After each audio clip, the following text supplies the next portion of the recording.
মহাজন, আমার না ইমার্জেন্সি ঢাকা যাইতে হইব, আবার বিকালের ভিতরে আয়া বলবো, আমার না একটু ছুটি লাগবে। বুঝলাম না আশিক, তুমি জানো না আজকে আমাদের যে ওয়ার্কশপ থেকে মালগুলো ডেলিভারি যাবে, তুমি আজকে এই সময় আবার ঢাকা যাবা। তুমি যদি এখন ঢাকা যাও তাহলে কাজগুলো কি করবে? মহাজন, আমি রোমানটা না আমার কাজগুলো বুঝাই দিছি, রোমানে কইছে আমার কাজগুলো করবো। হ্যাঁ হ্যালো, আইতাছি আমি। রোমান, আমি একটু বাড়িতে যাইতেছি, তুই একটু কেউ যদি মাল নিতে আসে মালগুলো ডেলিভারি দিয়ে দিস। হ্যাঁ, আমি একটু আসতেছি। ঠিক আছে মাজন সাহেব, আপনি যান। কেউ যদি মাল নিতে আয়ে আমি ডেলিভারি দিব মনে। কি ব্যাপার রোমান, আশিক কি এখন আসে নাই? না তো মহাজন, আশিক ভাই এখনো আসে নাই। বুঝলাম না, ও আমাকে বললো ও বিকেলের মধ্যে চলে আসবে। বিকেল হয়ে যায়, রাত হয়ে যাইতেছে, ও এখনো আসতেছে না। একটু পরে মাল সব ডেলিভারি দিতে হবে, কাস্টমার সব মাল নিতে আসবে। বুঝলাম না, হে কি আর ইচ্ছা মতো রেডি করবে নাকি? তাছাড়া এই ওয়ার্কশপ আর বাপের নাকি? মহাজন, আমি তো আর এইসব বিষয় কিছু জানি না। আপনি আশিক ভাই আইলে আশিক ভাইয়ের কাছ থেকে সব বুঝে নিয়েন। আচ্ছা ঠিক আছে, তুই তাহলে কাজ কর।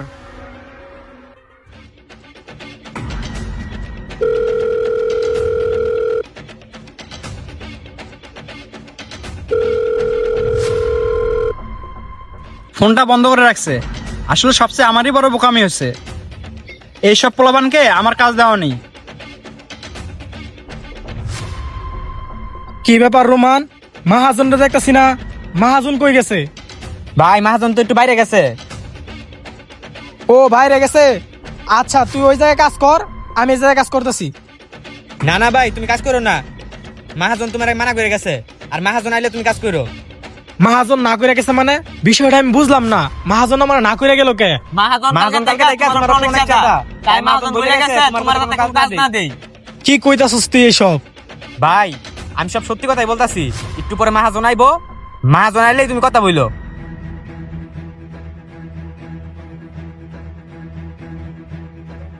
কিরে রোমান, তোর কাজ কাম কতদূর? মহাজন সাহেব, হাতের সব কাজ শেষ করছি, আর দুই একটা কাজ আছে, এই দুই একটা কাজ করলেই শেষ। ও আচ্ছা। মহাজন সাহেব, রোমান আমার এইসব কি কইতাছে? হ্যাঁ, রুমানা যা বলছে সব সত্যি কথাই বলছে। মাঝে মধ্যে আমার কাছে কি মনে হয় জানোস, তোরা এই কারখানার মালিক আর আমি কর্মচারী। কালকে তোকে আমি কতগুলো কল দিলাম, তুই একটা কল রিসিভ করস নাই।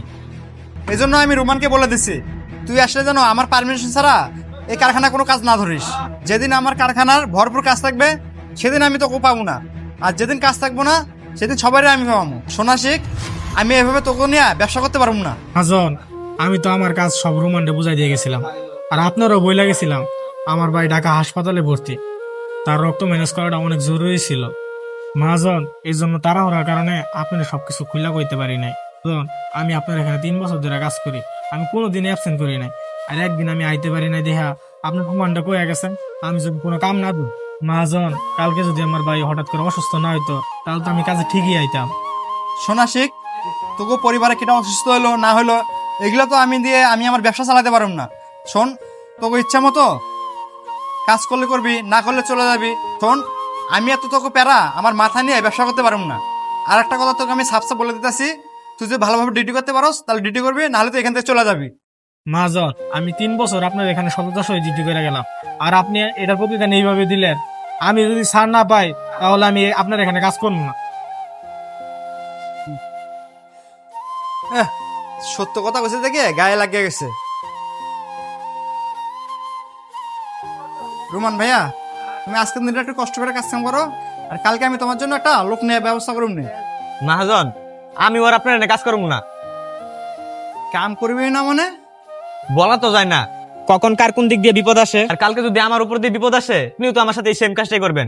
তাই বলতেছি মহাজন, আমি আর আপনার এনে কাজ করবো না, আমিও চলে যাই।